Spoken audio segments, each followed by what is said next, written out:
Hello and welcome to the first episode of ManateeV, the show that gives you an all-access pass to the Brevard County Manatees.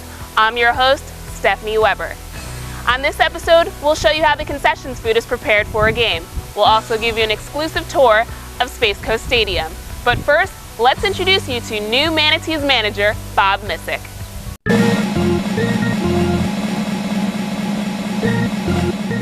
So, this is your first year here. How has that been so far? I know you've only been here for a couple of days, but how is it going so far? Oh, it's going great. Good group of people working here at the affiliate, making me feel welcome. The ball players that came here were settling in, and I live in Florida. I live over on the other coast, and the weather's great here right now, and we're happy to be here. All right. And so last year you were the AA manager. What is the biggest difference from going from AA to high?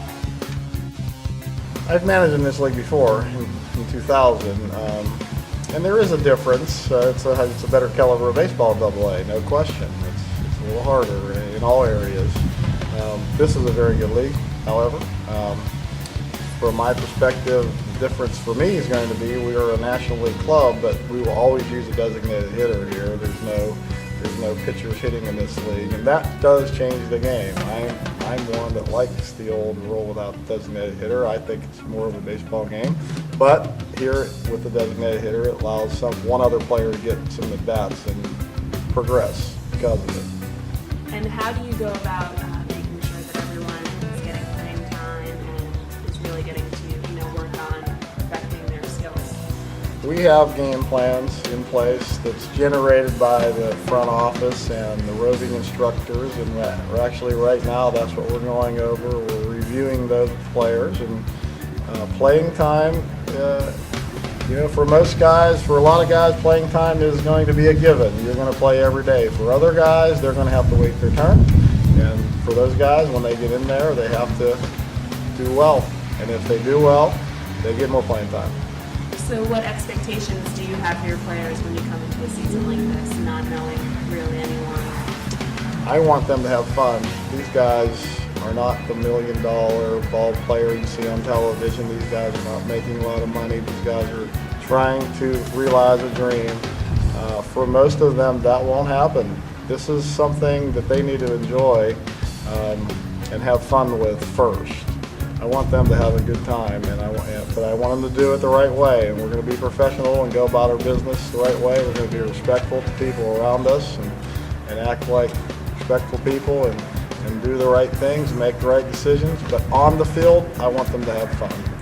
And how do you go about making sure that the guys are enjoying themselves, still playing hard and working hard, but enjoying themselves at the same time? Well, this is not a sprint. This is a marathon. So we as coaches need to recognize that and make sure that these guys are not using all their energy before games or after games, and we evaluate them at 7 o'clock, and that's part of what they're doing here to see if they can handle the grind of a long season like this, because it's long. It's not college, it's not high school, it's professional baseball. We play mostly 7 days a week. We have 1 or 2 off days a month, and there's plenty of opportunities for people to play and show what they can do. Bottom line is, they should love baseball, otherwise they should be doing something else. Their love of baseball is going to be tested here because that's all we do. And they love the game. They should have fun doing it. They shouldn't feel pressure here. This is the minor leagues, and you're allowed to make mistakes. Hopefully you learn from them. Do you set goals for your team and for players for this season? For individuals, we do. That's what we're doing right now. We're going over game plans and how we see them where they are at right now as the starting point.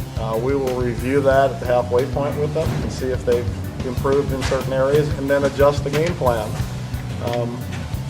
As far as numerical numbers, no, that's a losing battle. You don't want to be playing for stats. You just want to give yourself, concentrate pitch to pitch and play one game at a time. That's the ultimate goal. If you're able to do that, then you will be successful as you possibly can.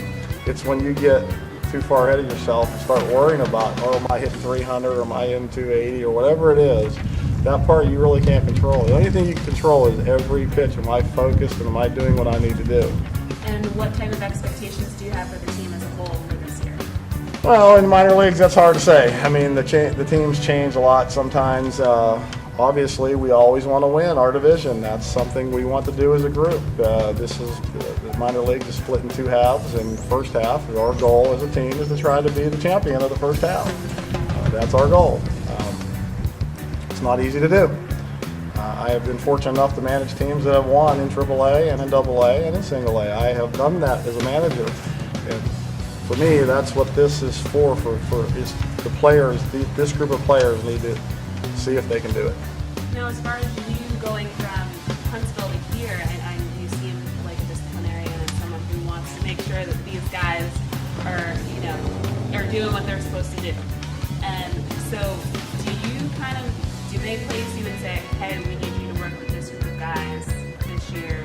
Are you better suited for this group? Or how does that I think work? some of that does come into play. The organization makes decisions based on personnel going different places. That's not necessarily the case that happened here. I live over on the other coast. I have an 11-year-old daughter. I asked them if it was possible to be in a position to be closer to my daughter rather than in Alabama or some other place. They accommodated me, and I'm happy they did. I get to see my daughter more. So are you excited she can come to a lot of Sure games? she is. She lives over there on the other coast, but she's in school right now, so when school's out, she'll be over, and I'll see her when we play on the other coast, and I'll go home on off days.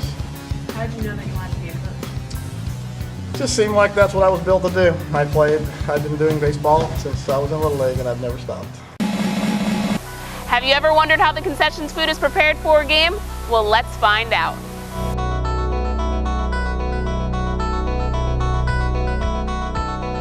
Preparation involves just about anything you can think of as far as running kegs, running Coke, changing bag in the boxes, prepping food, getting ready for the suites, picnic orders, kitchen crew. At any given point, we need to be able to feed 6,000 people. There's a lot that goes into preparing food for every game day.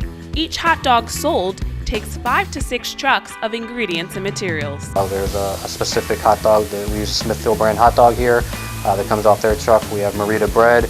We get our Heinz equipment, Heinz products for ketchup and mustard and relishes all come from Heinz. If there's 6 trucks for a hot dog, what does it take to serve a beverage? There's a couple trucks for every beer, paper companies, draft companies, CO2, gas companies. Overall, there's close to 30 vendors that go into preparing the products that are sold at the concession stands. So let's learn a little bit more about the people that provide the food.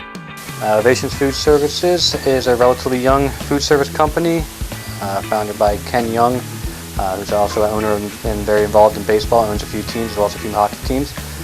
Currently 125 accounts across the nation, Canada as well as into Europe. Food Services company, we're one of the fastest growing in the nation. We have a few prerogatives that nobody else does. We are a fresh concept, which means none of our food is wrapped, prepared to order when you order it. We don't wrap hot dogs in foil, we don't pre-cook burgers, we cook everything as you order. Ovations also does a lot of fundraising with nonprofit groups. Here at the stadium, we're very, very lucky. We retain about 90% of our crew every year. A lot of our folks are retired, a lot of them from up north, big baseball fans. They enjoy the atmosphere. It's a fun atmosphere to work, so our employees stay around. So I think luckily for us, I don't have to retrain everybody every year. I would say of the 110 employees that we have here during spring training, at least 75 to 80 of them return every year. We do a lot of not-for-profit group fundraising. This year, during the month of March, Ovations raised over $28,000 for various charities. Provide Leukemia Society, a lot of high schools, project graduations, military, sub-vets, Air Force. We try to spread the wealth out. It's a great way to make fundraising, so we try to do what we can to help our community. So now you know, Ovations is a food company that tries to make tasty food all while giving back to the community.